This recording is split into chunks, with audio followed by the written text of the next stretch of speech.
Reading passage 1. The Tuatara of New Zealand. New Zealandia Tuatarasa. True, false, not given. The two living species of Tuatara look alike. Ikkita omon qolgan yashayotgan turlari Tuatarani look alike, bir-biriga o'xshaydi. Hop, o'zi Tuatara nima ekan bizda? Tuatara. Demak, yashirishsa ekan. Mana bunaqa kalta kesak bitta turi.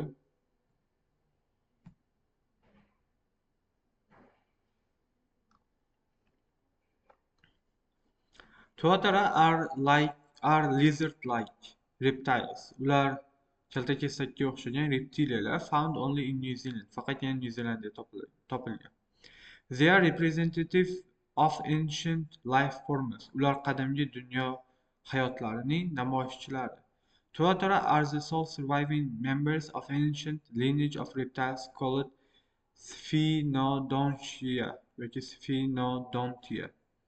Ular Sphenodontia deb nomlangan qadimgi turlarning lineajini qatorini yagona omon qolgan a'zolari ekan.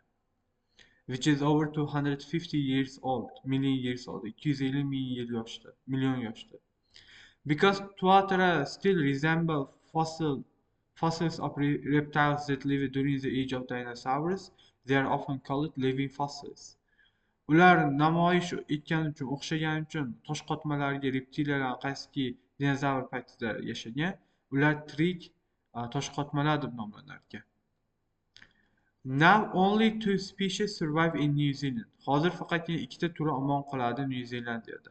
One is the Brothers Island tuatara, bittasi Brothers Island tuatarasi, which qaysiki until reintroductions to sanctuary safe place for wildlife survived only North Brothers Island, faqatgina shu joyda omon qolgan.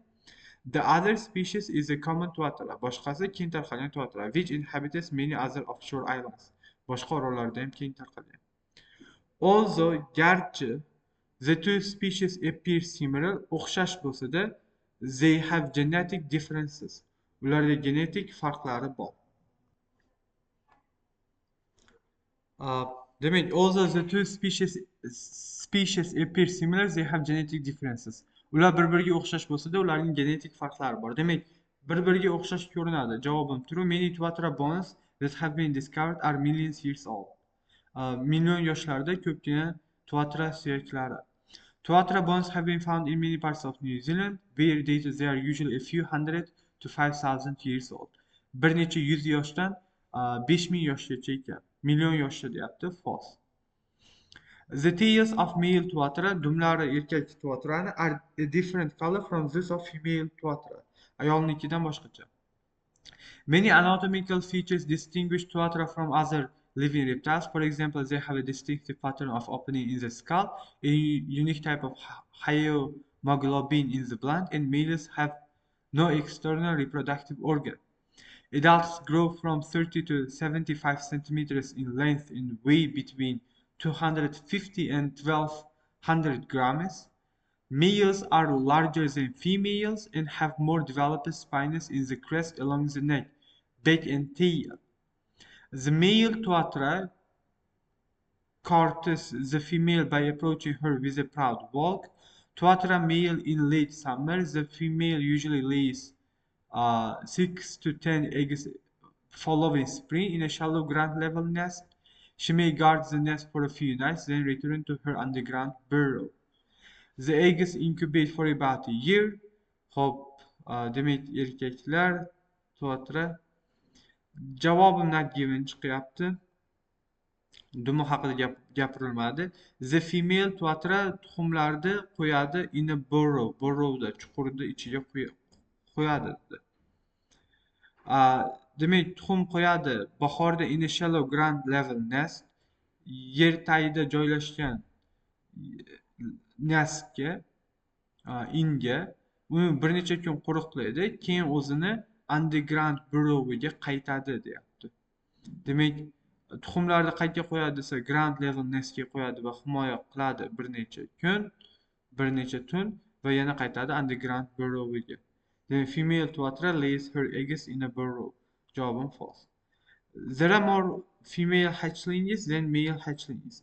Ko'proq ayol tuxum ochib chiqadi, ayollar tuxumni ochib chiqarkan, erkaklar tuxumidan chiqqandan ko'ra. Hop. Evidence indicates that the sex of hatchlings is determined by genetic and environmental factors. Tuxumdagi jinsi chiqadiganlarda bu genetik va atrof muhit omillariga tegishli. Issiqroq tuxumlar ko'proq erkaklar ishlab chiqaradi. Cooler ages tend to produce females. Ayollar chiqarishadi. The hatchlings receive no parental care and must find their own food. Uh, tuxumdan chiqqanlar hech qanaqangi ota-ona g'amxo'rligi bo'lmaydi va o'zini ovqatini o'zlari topishi kerak bo'ladi.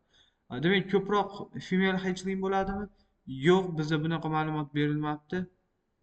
Shunchaki erkaklar issiqda, ayollar sovuqda shu.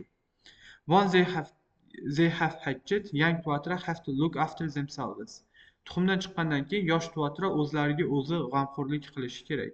Javobim true, receive no parental care. Hech qanaqa ota-ona g'amxo'rligini olmaydi. Demak, umri many live at least kamida yashaydi, kam shuncha yil. Tuatara live a long time, reaching reproductive maturity at 15 years. 15 yilda ular maturity ulg'ayish yoshiga yetarkan va bir necha decade 10 yillik omon qolishar ekan. Maximum lifespan hayot shakli aniq emas, lekin ko'pgina individuallar 80 yil yashaydi sog'lom bo'lgan paytida. Demak, javobim 80. Xulqat bor. Attack other creatures, boshqa mavjudotlarga hujum qiladi with their nimasidir bilan. Both sexes are territorial. Ikkala jinslar ham territorial, hududini himoya qiladigan. Males aggressively defend their range by posturing. Erkaklar agressivniy holatda himoya qiladi o'zining ko'lamini posturing qilish orqali va kerak bo'lsa fighting urish orqali. Their teeth are their chief weapons.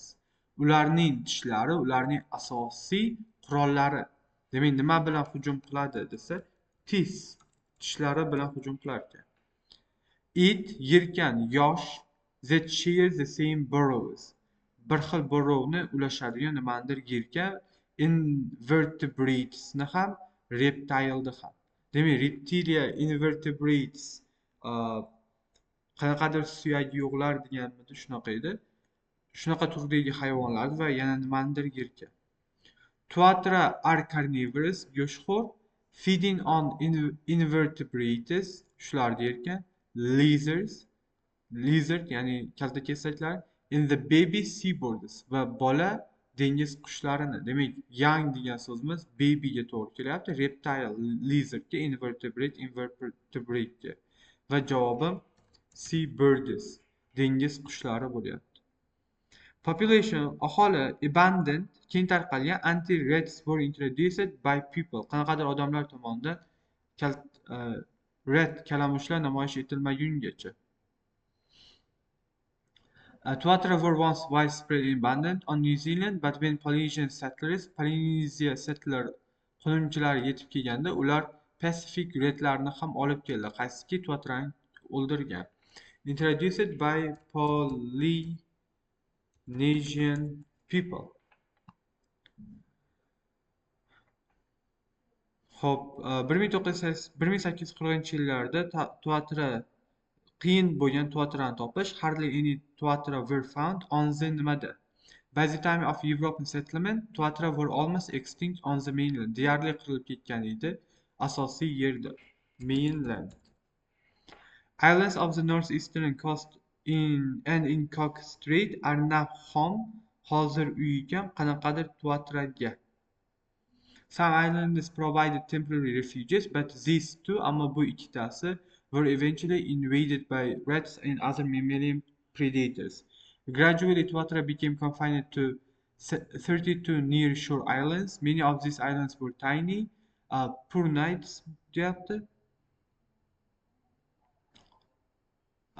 Demak, on the northern coast of New Zealand and some islands in Cook Strait still support common tuatara. Haligacha keng tarqalgan tuatarani qo'llab-quvvatlaydi. Demak, north eastern coast chiqdi, Cook Street bizda chiqyapti. Still supports the common Twatra. Nav ham to the common Twatra. Keng tarqalgan Twatraga. Destiny of Twatra on Stephen Island. Stephen Island'dagi Twatraning destiny kelajagi is up to nimagadir bog'liq per hectare, har bir gektarga.